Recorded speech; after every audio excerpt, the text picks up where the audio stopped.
Carter, 5 minutes. Thank you, Mr. Chairman. I appreciate it, and I appreciate everyone being here, and I want to thank you for giving us this opportunity to testify on behalf of our constituents.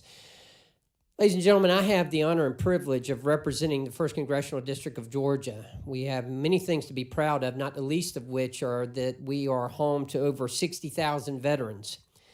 Unfortunately, although we have a large number of veterans in the coastal region of Georgia, where I have the honor and privilege of representing, our nearest VA hospitals are 2 hours away, one in Charleston, South Carolina, another one in Dublin, Georgia. And creating better access to health care for veterans has always been one of my highest priorities while serving in Congress.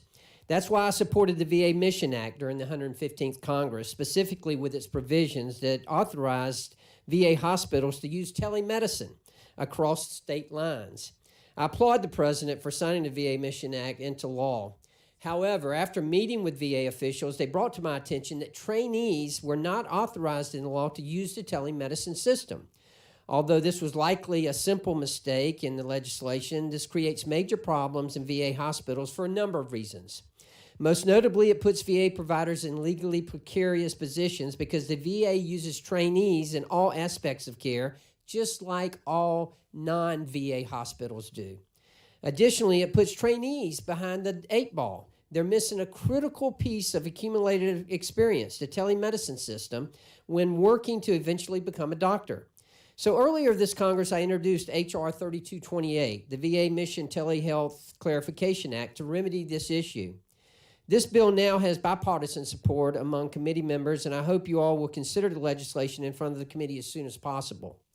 Next, I hope the committee will continue to make strides in improving the Veterans Appeal process. I'm proud that Congress passed and the President signed into law the Veterans Appeals Improvement and Modernization Act, which became effective this past February. As this law moves forward, I encourage the committee to review its progress, continue to find ways in which it can be improved, and see how the VA can answer our constituents' appeals in a more efficient and accurate fashion. Finally, I trust that the committee will keep veteran homelessness as one of its highest priorities for the remainder of the 116th Congress. Today, there are still just under 40,000 homeless veterans in America. Another 1.4 million veterans are at risk of homelessness. 11%, let me repeat that, 11% of the U.S. homeless population in America are veterans. That is too much. One is too much. Too many of those are in the 1st Congressional District of Georgia. These numbers are simply unacceptable. We need to reassess all of our federal programs working to combat veteran homelessness, but especially the accessibility of VA loans and the guidance given to veterans reintegrating into a civilian society. We try to do this in the 1st Congressional District. We have VA forums to let veterans know what's available to them. This is extremely important.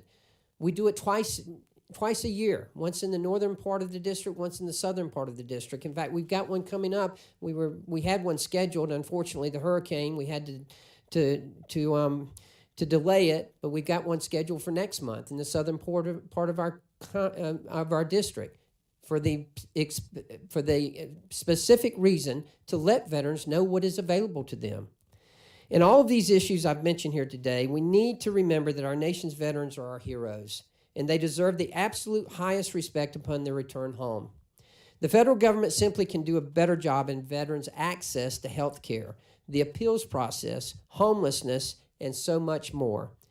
Again, I want to thank you as committee members for your work in these issues. They are extremely important to veterans across the country, extremely important to veterans in the 1st Congressional District of Georgia. Thank you again, and I look forward to working with you and following your progress.